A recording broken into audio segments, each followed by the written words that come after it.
AP ప్రభుత్వం రైతులకు good news చెప్పింది. సీఎం జగన్ ఇవాళ రైతుల ఖాతాల్లో ఇన్పుట్ సబ్సిడీని జమ చేయనున్నారు. వైఎస్ఆర్ రైతు భరోసా, పీఎం కిసాన్ పథకం కింద పంట నష్టపోయిన రైతులకు ఇన్పుట్ సబ్సిడీని పంపిణీ చేయనున్నారు. ఈ మొత్తాన్ని ఆయన బటన్ నొక్కి రైతుల ఖాతాల్లో జమ చేస్తారు. గతేడాది ఖరీఫ్లో ఏర్పడిన కరువు, మిచాంగ్ తుఫాను వల్ల నష్టపోయిన 11,59,000 మంది రైతులకు 1,294 కోట్లకు పైగా నగదు పంపిణీ చేయనున్నారు. గతేడాది నిరుడు తీవ్ర వర్షాభావంతో కరువు పరిస్థితులు ఏర్పడి లక్షలాది మంది రైతులు నష్టపోయారు. అదే సమయంలో మిచాంగ్ తుఫాన్తో అకాల వర్షాలు కురిసి వేలాది ఎకరాల్లో పంటలు దెబ్బతిన్నాయి.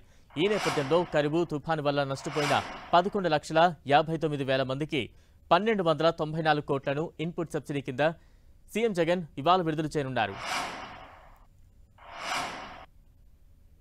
ఏపీలో 103 మండలాలు కరువు మండలాలుగా ప్రకటించింది.